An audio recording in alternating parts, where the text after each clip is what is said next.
Isang mapagpalang umaga po sa ating lahat sa gabing ito. Buhay po bang Diyos? Kumusta po kayo? Salamat. Amen.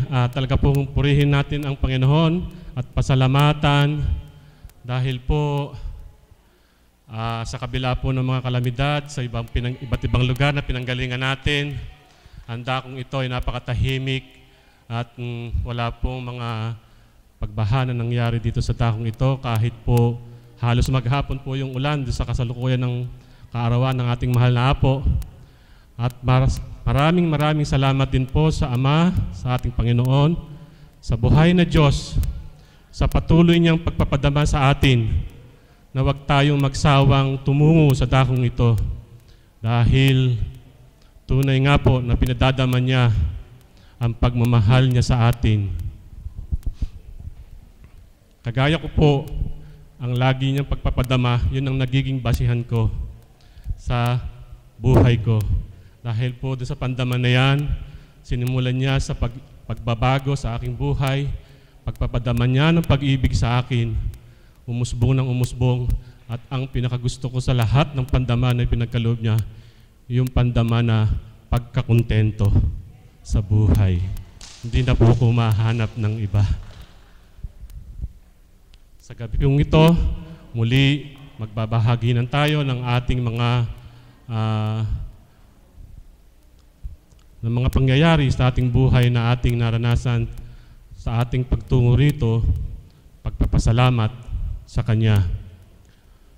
Bagamat wala pong listahan na inabot sa akin, nais ko pong simulan ang pagbabahagi at nais ko pong tawagin ng isang alagad sa katauhan po ng ating kapatid na si Berhel Bustamante.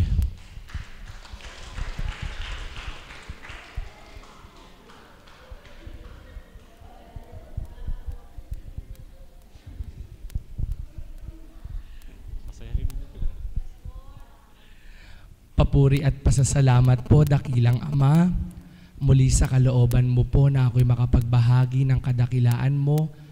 Hinihiling ko po ang gabay at patnubay na mula sa iyong banal na Espiritu. Amen. Isang mapagpalang umaga po sa inyong lahat sa gabing ito. Magandang umaga po sa inyong lahat. Nakakasurpresa po ang tawag ng ating Panginoon sa katauhan po ng ating kapatid. Subalit sabi nga po, dapat lagi po tayong handa sa surpresang gagawin sa atin ng Diyos na dakila. Amen po ba? Palakpakan po natin ang ating Panginoon sapagkat di po natin namamalayan na sa bawat araw ng ating mga buhay, mayroon palang gustong ibagsak, ibigay o iyari na surpresa sa iyo ang Diyos Ama. Kung tutulak-tulak ka at wala kang ginagawa, maaaring hindi mo ito makamtan. Subalit, kapag sinupresa ka niya at nakahanda ka at nakatuon ka sa hiwaga niya, ora mismo po makakamtan natin ang surpresa niya. Palakpakan po natin ang ating Panginoon. Muli po ang aking walang hanggang papuri at pasasalamat po sa ating dakilang Diyos Ama, Diyos Anak at Diyos Espiritu Santo. Maging ang pasasalamat ko po sa ating mahal na ina at sa pangalan po ng ating minamahal na Apo Conching, sa lahat po ng mga biyaya at pagpapalang aking nakakamtan sa pupo ng ating mga mahal sa buhay. Katotohanan po mga mahal na kapatid, mula po nang tayo matungo sa banal na dakong ito, napakarami na pong mga biyaya at pagpapala ang ating nakamtan. Mga biyaya at pagpapalang espiritual, mga biyaya at pagpapalang nakapagbigay kagalakan, at dito rin po natin naramdaman ang wagas na pagmamahal ng ating Ama, at dito natin po nakamtan ang kahiwagaang kanyang alay sa pamamagitan ng kanyang espiritong banal sa katauhan ng kinalugdan bilang mahal na Apo Conching nating minamahal. Amen po ba? Kahapon po sa kaarawan po ng ating minamahal na Apo Conching, sino po yung mga nandito kahapon? Pakitaas po yung kamay. Yung pong mga hindi nagtaas ng kamay, ibig sabihin po wala po sila kahapon. Maaring hindi po alam o maaari namang nagkaroon ng hadlang o balakid kaya po yung iba ay hindi nakatungo. Subalit, ganun pa man po, sa kabila po ng malakas na pagbuhos ng ulan, sa kabila po ng mga bahang tinahak ng karamihan, lahat po halos at maraming mga tao ang nagsadya pa rin sa banal na lugar na ito. Bakit po? Sapagkat sa isang taong tumatanaw ng utang na loob, sa isang taong nagmamahal, sa isang taong nagpapasalamat, at sa isang taong nagpapahalaga, hadlangan man ang sibat siya, hadlangan man ang balakid siya, dahil buo sa puso niyang paramdam ang pagmamahal niya, hahawiin lahat yan, itutuloy ang lakad niya upang maipadama ang pag-ibig niya. Palakpakan po natin ang ating Panginoon. Kaya alam niyo po kahapon, kasabay po ng pagbuhos ng malakas na ulan, ang pagbuhos po ng kagalakan sa bawat isa. Ang pagbuhos po ng biyaya at pagpapala sa bawat isa. Sabi nga po, meron man pong mga hindi nakakain kahapon. Meron man pong hindi lahat ay nabusog ang lupang katawan. Subalit kung nakinig po tayong mataman mula pa lang sa banal na misa, hanggang sa mga ginampanan ng mga kapatid, at hanggang sa pinakarurok ang mensahe ng banal na Espiritu sa katauhan ng mahal na Apo Conching, ang kumakalam na tiyan ay naibsan kapagkuwan sa pagdinig ng mga banal na aral, kagalakan ay nakamtan. Palakpakan po natin ang ating Panginoon. At dito ko po nakita, totoo nga naman, sa kabila po ng sa isang taong pinagdaanan ng ating minamahal na Apo Conching, niwala po tayong nabanaag sa kanyang katauhan. Sa buong isang taong pinakibakahan, ni hindi po siya dumaing sa ating mga katauhan. Sinadsad po ng Ama ang isang taon muli sa kanyang buhay, at higit pong katatagan at pagtitibay ang sa kanya iniyalay.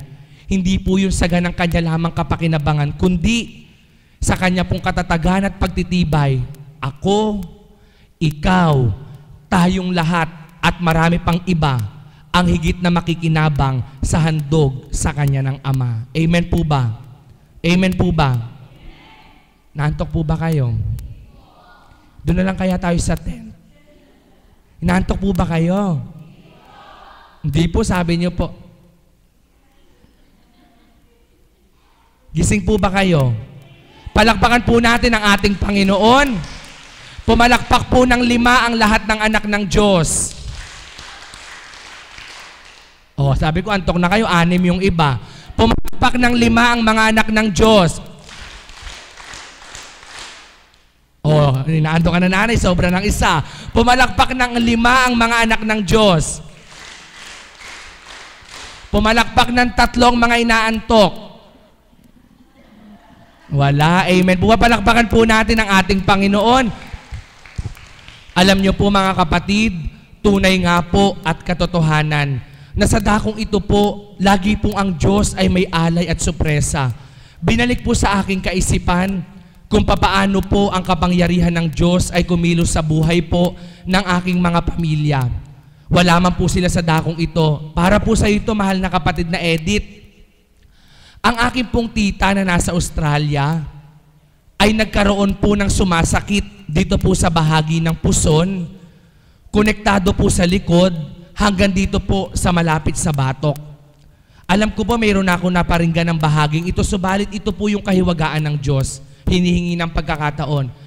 Hanggang sa hindi po naaalis, paulit-ulit na sumusumpong ang pagsakit dito konektado sa likod.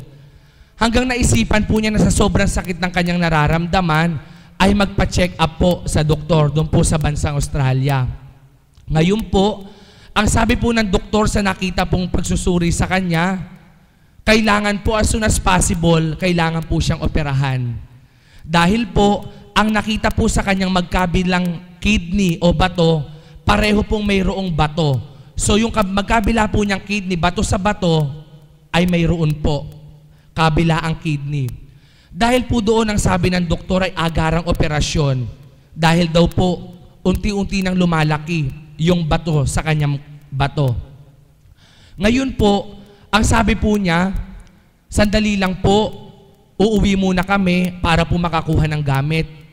Naku, misis, sabi daw po na, sa English po na, hindi ko na po Englishin kasi baka magkamali pa po ako, tatagalogin ko na lang po.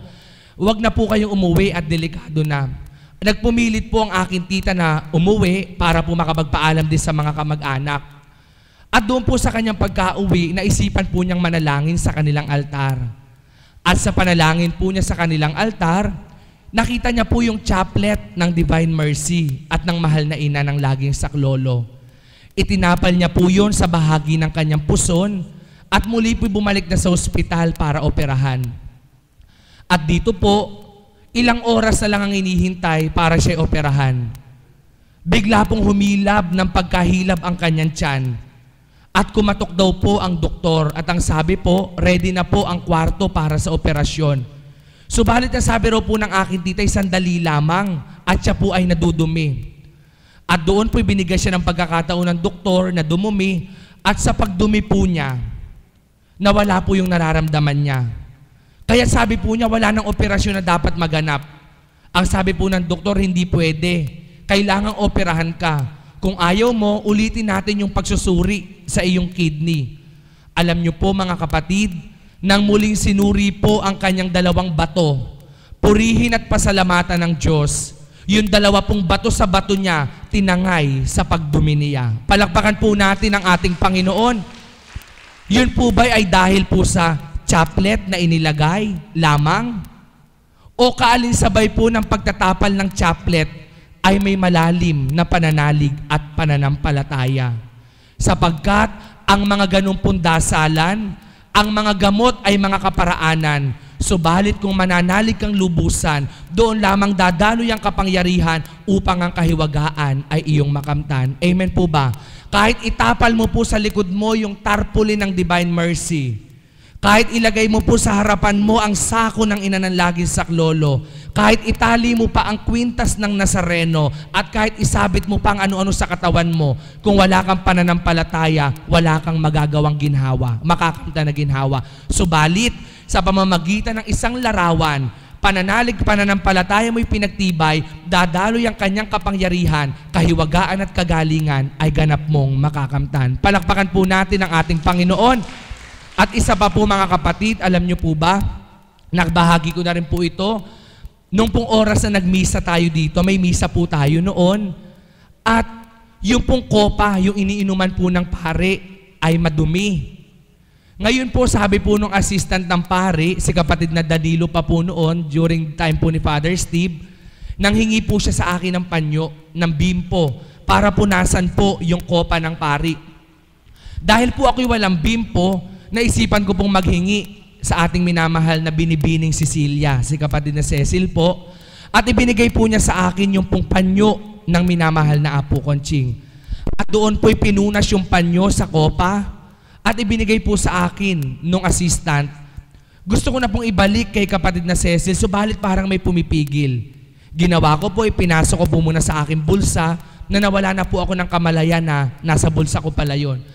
Hanggang sa nakatanggap po ako ng text na ang aking pong inda ay humihilab ang tiyan at nahihirapan sa paghinga. Sabi ko po, kung nandun man ako, kung ayaw ng ama, wala pa rin ako magagawa. Uunahin kong paglilingkuran siya, ang ama bahala sa aking inda. Subalit hindi po ganun ang naganap. Dumating po yung oras na emergency na at kailangan na po akong ipasundo. At pagdating ko po, nakita ko po ang tiyan ng aking inda ay hindi mo na po makita yung kanyang muka dahil sobrang laki po pag nakahiga natatakpan. At pagsalat ko po sa tiyan ng aking inda ay mistula pong kahoy na matigas. At yung paghinga po niya ay parang hanggang dito lang, parang hirap po siyang huminga. At nakita ko pong makutim yung kanyang labi.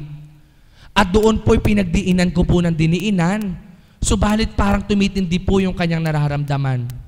Sabi po niya, Apo, nahihirapan na ako huminga.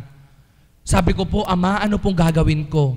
At pinaisip po sa akin, anak, kumuha ka ng maligamgam na tubig. At kumuha ka ng bimpo at idampi mo sa tiyan ng inda mo. Nagpahanap po ako ng bimpo sa mga sampahin, wala pong makita. Hanggang sa ako na pong naghanap. At habang naglalakad po ako sa kusina, ang sabi po sa isip ko, anak, sulong dukutin mo, naririyan ang panyo ng Apo Conching mo. At doon po'y dinukot ko ang panyo. At doon po'y binabad ko sa mainit na tubig. At ora mismo po, sa maniwala at sa hindi po kayo, pagdampi ng panyo ng mahal na Apo Conching sa tiyan ng aking inda, para pong lobo na tinusok ng karayom at ang tunog po, at doon po'y naplat ang tiyan ng aking inda, nagnormal ang kanyang paghinga, nagnormal ang kulay niya, at gumaling po siya. Palakpakan po natin ang ating Panginoon. At ano pong mensahe, mga minamahal na kapatid? Yun daw po ang katotohanan.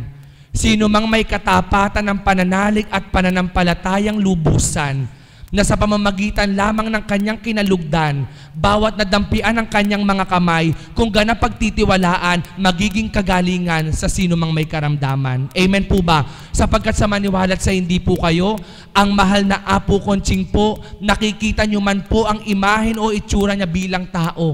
Hindi po siya taong literal na katulad natin kapag nangungusap. At kahit kapag inyong karap, sapagkat maliwanag pong tinura ng banal na Espiritu sa aking kaisipan, pasubali ko sa iyo, anak na minamahal ko, mula ulo hanggang talampakan ng Apo Conching mo, aking espirito'y naghaharing totoo. Kaya't kung sino mang may pagtitiwalang tao sa mundo, dampi lamang ng palad nito, kapangyarihay dadaloy na totoo, kagalingay, kakamtan ng mga tao. Kaya po, mga minamahal na kapatid, tulad ng aking tita na nasa malayo, subalit naging malapit ang pananalig at pananampalataya, may nagawa ang Ama. Tayo pa po kaya na naririto, abot kamay, hawak kamay, nakadadampi sa ating mga katawan, na kapag mamano tayong lubusan at naririnig ang mga salitang banal, kung tapat ang paniniwala mo, kapatid na mahal ko, kahiwagaan ng Ama ay ganap na sa iyo. Muli po, maganda umaga at maraming salamat.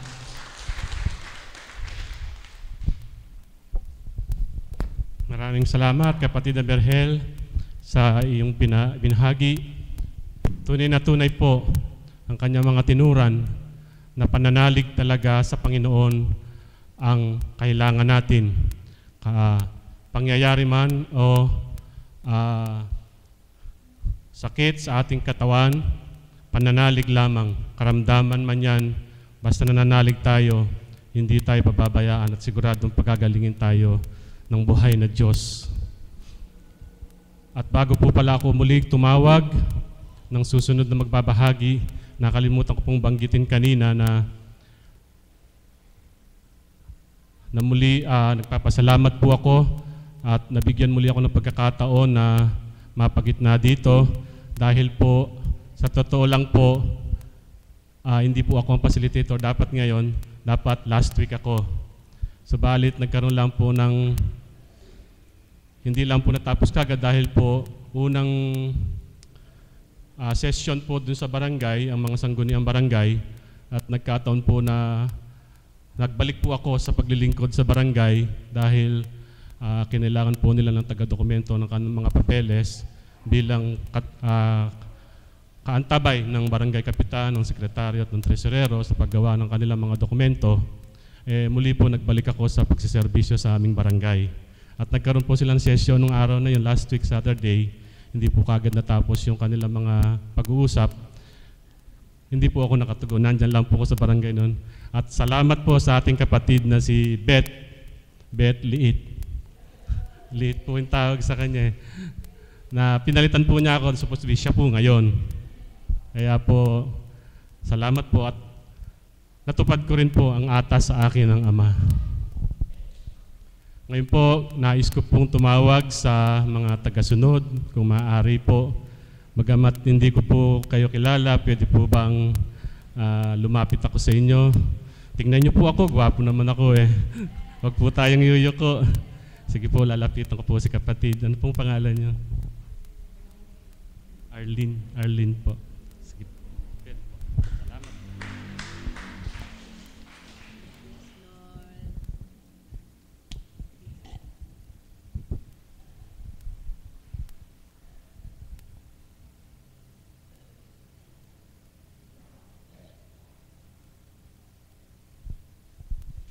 Isang magandang umaga po sa gabing ito.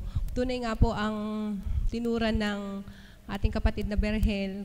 Kahapon po, hindi po talaga lahat na inabutan ng pagkain. Subalit, napakabuti po ng Ama dahil, alam niyo po ba na, di po ba pag nagpa-fasting ka, nakakatanggap ka po ng nakakatanggap ka ng isang malaking biyaya. Dahil po, Meron, kahapon nga po, dahil inangking ko po talaga yun na sa pamamagitan po noon, di ba, sabi nga po, hindi lamang sa tinapay nabubuhay ang tao, subalit sa salita ng, pinakahigit po sa salita ng Diyos. Alam niyo po nila Saturday, pagkatapos ng gawain, kasi nga po, meron po ako talagang pinagdaraanan ngayon. Alam ko po na ang Ama, ito po ay isang kaparaanan ng Ama upang ako po ay at upang siya po ay tuluyang kong makilalang ganap. Nagpupulit, nagpapasalamat po ako sapagkat sinabi po sa akin ng mahal na Apo, kausap ko po siya sa side na to, sabi niya, anak, hindi ako maaaring mangusap sa iyo bilang tao. Sabi niya po gano'n. So bali, sabi niya po sa akin, tanging ang ama lamang daw po ang makapagsasabi kung ano po yung marapat gawin at marapat na tukdin. Napakabuti po ng Ama dahil kahapon po, sa buong pakikinig ko po ng mga mensahe mula po kay Father, hanggang po doon sa kahuli-hulihang, talaga pong blessed na blessed po ako dahil mula pa lamang po doon sa Ebanghelyo, talaga pong lahat na po talagang pinaramdam po sa akin ng Ama kung gaano niya po talaga ako kamahal. At yung pong katugunan po doon sa pinagdaraanan ko po ngayon, kung ano po yung marapat kong gawin, tunay nga po na itinuro po ng Diyos kung ano po yung dapat kong gawin, na yun po yung dapat kong pagtibayin sa puso ko upang makamtan ko po kung ano po yung marapat kong kamtan sa pamamagitan po ng kanyang gabay at patnubay. At nagpapasalamat din po ako sa Ama dahil po napakapalad ko po talaga bilang isang anak niya. Subalit kagaya nga po ng tinuran ko nung minsan pong nagbahagi ako dito, lahat po ay mapalad kahit tayo po ay dumaranas ng mga baha, ng mga ulan. Hindi lamang po dahil mapalad tayo dahil hindi tayo nabaha. Pero ako nga po bilang narito po sa banal na dambanang ito, napakapalad ko po dahil unang-una po, nang makadako po ako sa dambanang ito, dati po kasi masyado po akong matatakutin. Pagka po dati na lumilindol, hindi na po ako makatulog. Pag po bumabagyo, hindi rin po ako makatulog. Sapagkat ako lang nga lamang po ay mag-isa sa Maynila. Wala po akong kasama sa boarding house. Ako lamang pong mag-isa. Noong pong una, talaga pong pag natutulog po ako, yung Chaplet of Mercy, tsaka po yung eskapularyo po ng Divine Mercy, nasa dibdib ko po yan dahil nga po natatakot ako. Pero purihin at dakilain po ang Ama, sapagkat ngayon po madalas ko pong nararanasan na, di ba sa Maynila po lumilindol, tapos po may mga sunog. Subalit at yun nga pong nakaraang bagyo na malakas ang hangin. Napakabuti po ng Ama dahil nag-iisa po ako nung talagang mararamdaman, naririnig mo po talaga yung hampas ng hangin po talaga sobrang lakas. Tapos po habang humahangin po ng napakalakas, kinakanta ko po yung yung awit ng pastol. Tapos po habang kinakanta ko po talaga siya, lumalakas po talaga ang hangin. Tapos po nung pong nag-text po ako sa mahal na Apo, sabi po ng mahal na Apo, anak, panaligan mo, huhupayan. Alam niyo po, pagka-reply po ng mahal na Apo, purihin po ang Ama, tumigil nga po ang hangin. At isa pa nga po, nagpapasalamat po ako dahil kahapon po, birthday ng mahal na Apo, di po ba kasalukuyan din pong binabagyo ang Metro Manila. Purihin at dakilain po ang Ama dahil nung pong paalis po ako ng office ng mga 4:30, talaga pong nakikita ko na po yung dilim. Subalit napakabuti po ng Ama. Bumuhos po, pumatak po ang ulan, nung sakto pong tatapak na po ako ng bus na pasakay, doon na po nagsimulang pumatak ang ulan. At napakabuti po ng Ama sapagkat hindi ko po naranasan na ako po ay mapasama doon sa mga binaha po talaga kahapon. At noon din po nagkaroon din po ng na-stranded po, di ba, nung nagpunta ng mission sa Tondo. Napakabuti po ng Ama sapagkat ako po ay nakarating ng maluwalhati, bagamat ako po talaga ay dumadaan sa napakatinding siksikan. Hindi po ako pinababayaan ng Ama. Talaga pong nakakasadsad pa rin po ako at nakakauwi po ako ng maluwalhati dito sa lugar na ito. Muli po, pinupuri ko po at pinasasalamatan ng ating Panginoon.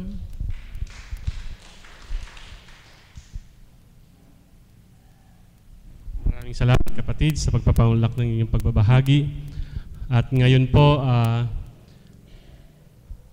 nais ko pong tumawag ng isang aawit.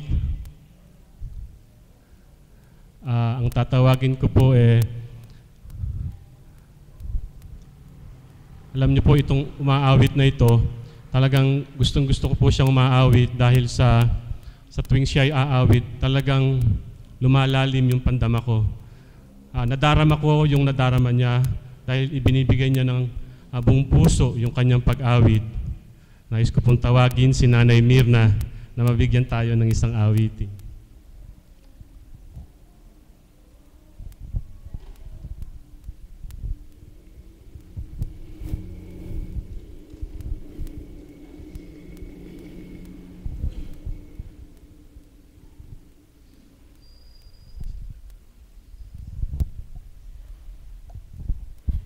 Purihin at dakilain ang ating Panginoon. Muli sa araw na ito, huling araw ng linggo at panibagong araw, panibagong bukas, patuloy na handog ng Ama. Salamat pong muli sa pagkakataong ito, Ama. Hambing po doon sa mga nagbahagi, bagamat walang tema, pero nakapaloob po doon sa nagbabahagi, sa bawat nagbabahagi yung pananalig, pagtitiwala. I believe. Salamat, anak. Salamat sa Panginoon.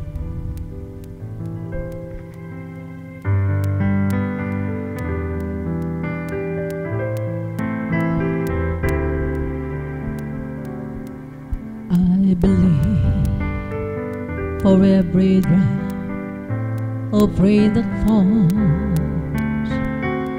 a flower grows.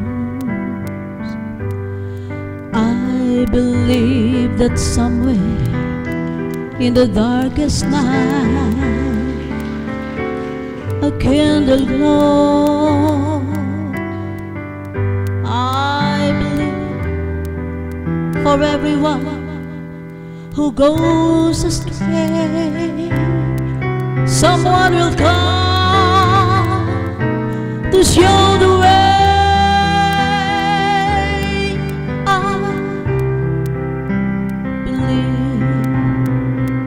Yes, I believe. I believe above the storm, the smallest ray will still be heard. I believe that someone in a great somewhere hears everyone. Every time I hear a newborn baby cry, or that's a leaf, or see the sky, then I know why. I believe. Every time I hear a newborn baby cry, or that's a leaf, or see the sky, then I know believe.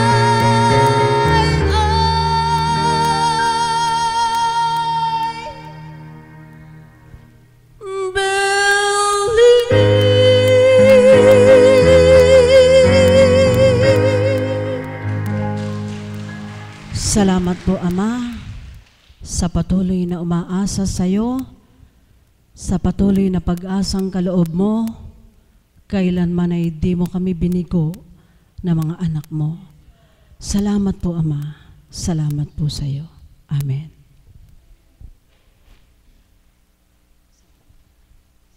Salamat po, Nanay Mirna. Napakaganda po ng inyong inawit. I believe. Talagang yan po ang kailangan natin, paniniwala. Manalig tayo.